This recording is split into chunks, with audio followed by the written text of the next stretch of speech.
কার follower তুমি? জেনে নাও হিরোকে। Know your hero, know your prophet. তোমার নবীকে আজকে চিনে যাও। তুমি কার ফলোয়ার, তুমি কার ফ্যান, কে তোমার সেলিব্রিটি জেনে যাও।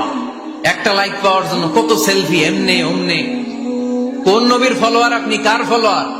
হারিসুন আলাইকুম, তিনি তোমাদের কল্যাণকামী। বিল মুমিনিনা রাউফুর রহিম, মুমিনদের জন্য তিনি দিল দরিয়া। তার দিলের মধ্যে শুধু মায়া, তার জানের মধ্যে শুধু মায়া, প্রেম আর ভালোবাসা। চিল্লায় বলে ঠিক কিনা? মক্কায় ইহুদিরা এসে দল পাকালো, চল মুহাম্মদকে আজকে প্রশ্ন করে আটকায় দিব। কি প্রশ্ন করবি? ইহুদিরা বলে এমন প্রশ্ন জানা আছে এগুলোর কিছুই মুহাম্মদ জানে না। ইহুদিরা এসে হাজির, মুহাম্মদ আমরা কালিমা পড়ে মুসলমান হব। আল্লাহ রাসূল তো মহা খুশি, তাই আসো, তবে শর্ত আছে। কি শর্ত? 3টা প্রশ্নের উত্তর দিতে পারলে লাইন ধরে আমরা সব কালিমা পড়ে ফেলবো। কোন 3টা প্রশ্ন বলো? তারা প্রশ্ন শুরু করলো। প্রশ্ন নাম্বার 1, মা হুয়া রূহ। মুহাম্মদ বলো তো রুহু কারে বলে? রুহু কি? রুহু কাকে বলে? এই যে রুহু, এটা দেহের মধ্যে ঢুকলে মানুষ নড়ে চড়ে, অ্যানিমেশন, জীবন্ত প্রাণবন্ত। এটা যখন চলে যায় আল্লাহরে আর নড়ে চড়ে। আমাদেরকে একলা ফেলে যখন রুহু চলে যায়, দেহে কোনো নাড়াচাড়া নাই। ইহুদিরা বলল প্রথম প্রশ্ন রুহু কারে বলে বলো। 2 নাম্বার প্রশ্ন মানহুম আসহাবুল কাহাফ। আসহাবে কাহাফ সম্পর্কে কি জানো? কি জানো বলো। গুহাবাসী, গুহাবাসীদের সম্পর্কে কি জানো? অনেক আগে তারা এসেছিল পৃথিবীতে। 3 নাম্বার প্রশ্ন মান হুয়া যুলকারনাইন। যুলকারনাইন সম্পর্কে কি জানো বলো। প্রশ্ন কয়টা?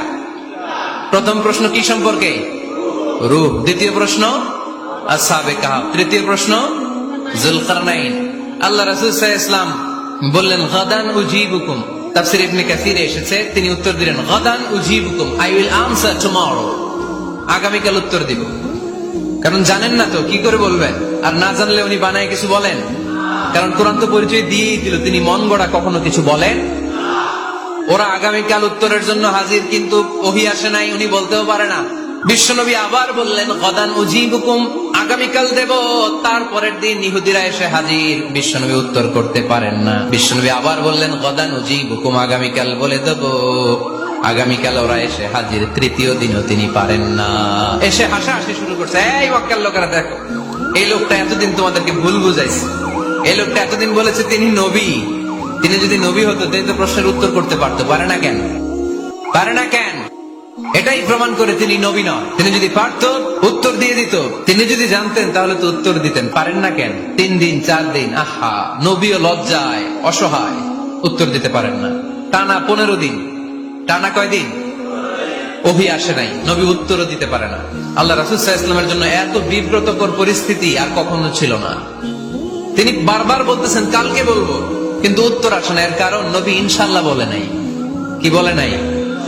নবীর মাধ্যমে, আমার পেয়ারা নবীর মাধ্যমে আমাদেরকে শিখানোর জন্য আল্লাহ 15 দিন ওহী নাজিল বন্ধ করলেন। চিল্লায় বলেন কয়দিন? এরপর আল্লাহ কোরআনের আয়াত নাযিল করলেন ওয়ালা তাকুলান্না লিশাইইন ইন্নী ফাইলুন যালিকা গাদা ইল্লা আইয়াশা আল্লাহ। নবী গো, ভবিষ্যতের কোন কাজের ব্যাপারে যদি কাউকে ওয়াদা দেন, ওয়াদা দেওয়ার আগে অবশ্যই ইনশাআল্লাহ বলে দিয়ে। নবীর মাধ্যমে আমরা শিখে গেলাম না? এবার আল্লাহ 3টা প্রশ্নের উত্তর জানাই দিলেন। ইয়াসআলুনাকা আনির রূহ কুলির রূহু মিন আমরি রাব্বি ওয়া মা উতীতুম মিনাল ইলমি ইল্লা কলিলা। দ্বিতীয় উত্তর জানাই দিলেন আম হাসিবতা আন্না আসহাবাল কাহফি ওয়ার রাকিব কানু মিন আয়াতিনা আজাবা।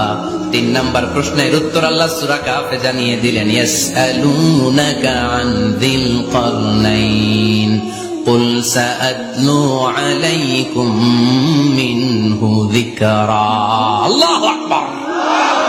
এবার নবী দাঁড়িয়ে গেলেন, বললেন কার কার উত্তর লাগবে আসো।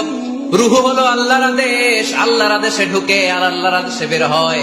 আসহাবে কাহফের 7 জন ছেলে ছিল, গুহার মধ্যে আল্লাহর ভয়ে ঢুকেছে। 309 বছর পরে আল্লাহ তাদেরকে আবার ঘুম থেকে জাগিয়েছে। যুলকারনাইন এমন একজন বাদশা, গোটা বিশ্বকে শাসন করেছে, তার শাসন ক্ষমতার কোনো কমতি ছিল না। সুবহানাল্লাহ, সুবহানাল্লাহ। He was guided by wahy, he was guided by revelation. উনার কাছে ওহী না আসলে, ওহী না নামলে তিনি কখনো কোনো কথা বলেন তাহলে আমার নবীর 4 নাম্বার পরিচয়, তিনি মন গড়া বলে না, জেনে শুনে ওহীপ্রাপ্ত হয়ে বলে। সুবহানাল্লাহ পড়েন। ওয়ামা আরসালনাকা ইল্লা রাহমাতাল লিল আলামিন। নবী হে, আমি আপনাকে বিশ্ববাসীর জন্য রহমত করে প্রেরণ করেছি। আপনি গোটা বিশ্বের জন্য রহমত, রাহমাতাল লিল আলামিন, সমগ্র বিশ্ব জাতির জন্য রহমত। নাকি আল্লাহ বলছেন রাহমাতাল লিল মুসলিমিন, শুধুই মুসলমানদের জন্য আপনি রহমত বলছেন? নাকি বলছেন রাহমাতাল লিল মুমিনিন, শুধু মুমিনদের জন্য রহমত? আল্লাহ কি বলছেন রাহমাতাল লিল মুসাল্লিন, শুধু মুসল্লিদের জন্য রহমত? আল্লাহ বলছেন কি রাহমাতাল লিল নবী হে, O my prophet, I have sent you as a mercy for the entire universe. গোটা বিশ্বের জন্য আপনি রহমত, গোটা বিশ্বের জন্য, সবার জন্য আপনি দিলদরিয়া।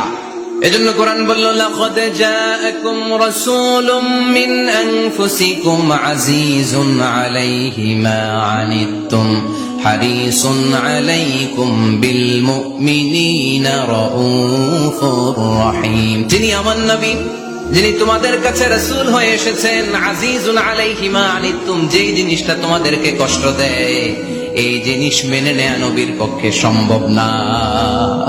যে জিনিসটা আমাদের দুঃখ দেয় ওইটা আমার নবী মেনে নিতে পারেন